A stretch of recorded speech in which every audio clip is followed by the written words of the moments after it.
Assalamualaikum warahmatullahi wabarakatuh. Bismillah, walhamdulillah, la hawla wa la quwwata illa billah.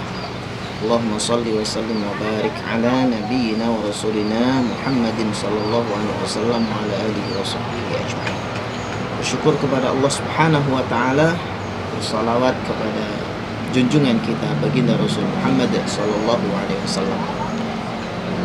Para sahabat detak yang dirahmati Allah, mudah-mudahan kita semua selalu sehat walafiat dan keluarga kita senantiasa dalam lindungan Allah Subhanahu wa taala, dimudahkan setiap urusan-urusan kita. Para sahabat semua yang dirahmati Allah, ini ada kiriman testimoni pasca ruqyah dari Mas M. Khalil. Terima kasih Mas M. Khalil yang telah mengirimkan testimoni pasca ruqyah. Saya bacakan. Ustadz, karyawanku yang sering malas pergi ke toko hari ini datangnya awal banget. Dia sesudah Ustadz ruqyah. Alhamdulillah. Aku buka toko jam 6 lewat. Sebelum aku buka udah dia duduk di depan toko. Masya Allah, tabarakallah. Biasanya dia pergi jam 8 atau setengah 9. Terima kasih ya Ustaz. Masya Allah, tabarakallah. Mudah-mudahan senantiasa diberikan semangat untuk bekerja, ya, diawali dengan bismillah dan doa, sehingga Allah curahkan keberkahan dan rezeki yang dilimpahkan. Amin ya rabbal alamin. Itu balasan dari kami. Para sahabat semua yang dirahmati Allah, intinya bahwa kalau kita menjadikan hidup ini adalah inna salati wa nusuki wa mahyaya wa mamati lillahi rabbil alamin, bahwa setiap aktivitas kita, kegiatan kita, ya, ini hendaklah kita niatkan untuk ibadah kepada Allah, karena memang kita dicipta oleh Allah untuk ibadah. Wa ma khalaqtul jinna wal insa illa liya'budun. Tidaklah Allah menciptakan jin dan manusia kecuali untuk mengabdi, beribadah kepada Allah Subhanahu wa taala. Beribadah dalam arti yang luas. Sehingga dalam konteks ini bekerja pun kalau diniatkan karena Allah, selama itu halalan thayyiban, halal thayyib, ya, maka insya Allah itu akan bisa menjadi ibadah, akan bisa menjadi sedekah bagi keluarga, ya. Maka jangan lupa awali setiap aktivitas kerja kita dengan basmalah. Kalau sudah selesai, baca alhamdulillah. Dan ketika kemudian di dalam proses bekerja, selalu mengingat Allah Subhanahu wa taala. Jangan lupa sholatnya, jangan lupa zikirnya. Bisa menyempatkan sambil membaca ayat-ayat Al-Quran yang dihafal, atau jika di sela-sela istirahat, di sela-sela kesibukan, bisa menyempatkan membaca ayat-ayat Al-Quran yang kita cintai. Jadi sahabat yang dirahmati Allah, kalau kita melihat dari sisi lebih jauh lagi, bahwa kerja itu, ya, yang nomor satu jelas bisa menjadi ibadah, ya. Wa ma khalaqtul jinna wal insa illa liya'budun. Bisa menjadi ibadah. Kemudian juga kerja bisa menjadi amanah. Inna aradnal amanah 'alas samawati wal ardi wal jibal fa abayna ay yahmilnaha wa ashfaqna minha wa hamalaha al insan innahu kana zaluman jahula. Kata Allah Subhanahu wa taala dalam surah Al-Ahzab ayat 72, sungguhnya kami telah mengemukakan amanah kepada langit, juga bumi dan gunung-gunung, maka semuanya enggan untuk memikul amanah itu, dan mereka khawatir akan mengkhianatinya, dan dipikul amanah itu oleh manusia.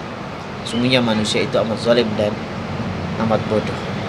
Artinya Allah memberikan istilahnya peringatan seperti ini. Ya, tentu kita jangan sampai menjadi orang yang zalim dan orang yang bodoh, ya. Dalam konteks ini adalah tidak menjalankan amanah Allah Subhanahu wa taala, sehingga hanya seolah-olah hidup hanya untuk hidup saja. Ya, padahal hidup ini untuk ibadah kepada Allah Subhanahu wa taala. Jadi hidup jangan hanya sekedar berkehidupan, tetapi hidup untuk mengabdi, beribadah kepada Allah Subhanahu wa taala, sehingga hidupnya akan lebih hidup. Hidupnya untuk kehidupan yang selama-lamanya nanti di akhirat. Kemudian kerja adalah rahmah, ya, rahmah. Rahmah ini bisa dimaknai kasih sayang Allah Subhanahu wa taala yang curahkan kepada kita, dan juga kerja itu adalah rahmah, kasih sayang kita juga kepada lingkungan, kepada sekitar, ya, bahkan kepada orang-orang yang kita temui, ya. Wa idz ta'adzana rabbukum la in syakartum la azidannakum wa la in kafartum inna azabi lasyadid. Jadi kata Allah, sesungguhnya jika kamu bersyukur pasti akan ditambah nikmat lagi kepadamu. Jadi itu janji Allah. Kalau kita semakin bersyukur, mensyukuri nikmat-nikmat Allah yang sudah ada, Allah akan tambahkan nikmat-nikmat lainnya, bukan nikmat yang belum pernah ada atau nikmat yang barangkali masih belum kita nikmati. Ini akan dinikmati oleh Allah, akan diberikan, dicurahkan kepada kita dan juga keluarga. Mudah-mudahan kita bisa memupuk syukur, karena dengan rasa syukur itulah maka Allah akan mencurahkan rahmatnya kepada kita, dan kita pun akan bisa menjadi orang-orang yang rahmah juga. Dalam konteks ini adalah berkasih sayang, ya. Jadi tidak merusak lingkungan, tidak merusak hubungan dengan sesama dan sebagainya. Nah, sehingga kalau sudah begitu tentu akan sangat dinamis, ya, di mana kita sebagai makhluk sosial, di mana kita juga sebagai makhluk ibadah kepada Allah Subhanahu wa taala, dan di mana kita juga sebagai makhluk yang benar-benar akan dicintai, dirahmati, diridhoi oleh Allah Subhanahu wa taala dalam setiap gerak-gerik kita. Nah, oleh karenanya sahabat semua, jangan sampai kemudian ada dalam diri kita rasa malas. Jadi kalau memang ada itu bisa muncul di dalam diri seseorang, memang bisa aja, siapa saja bisa. Yang kemunculan malas itu siapa saja bisa. Oleh karena harus dilawan, harus dihalau. Maka Nabi SAW mengajarkan kepada kita satu doa. Nah, doa ini amat sangat penting untuk kita hafalkan, ya, amat penting sekali untuk kita hafalkan. Ya, nanti coba dicek di deskripsi, ya, di video yang akan kita upload, ya. Jadi doanya adalah Allahumma inni a'udzubika. Silakan sahabat mengikuti. Allahumma, ya Allah, inni a'udzubika, sesungguhnya aku berlindung dengan Allahumma inni a'udzubika minal hammi wal hazan. Ya, berlindung kepadamu dari susah dan duka, sedih, gitu ya. Wa a'udzubika minal ajzi wal kasal. Wa a'udzubika, dan aku berlindung kepadamu minal ajzi wal kasal, dari sifat lemah dan malas. Wa a'udzubika minal ajzi wal kasal. Wa a'udzubika minal jubni wal bukhli. Wa a'udzubika minal jubni wal bukhli. Dan aku berlindung kepadamu dari sifat pengecut dan kikir, pelit. Wa a'udzubika min ghalabatid dain wa qahrir rijal. Dan aku berlindung kepadamu dari lilitan hutang.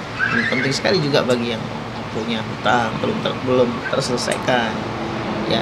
Jadi bahkan hutang itu sampai melilit-lilit, gitu ya. Nah, maka minta kepada Allah agar dicurahkan rezeki, agar dimudahkan rezeki, agar kemudian dimudahkan oleh Allah Subhanahu wa taala untuk membayar hutang itu.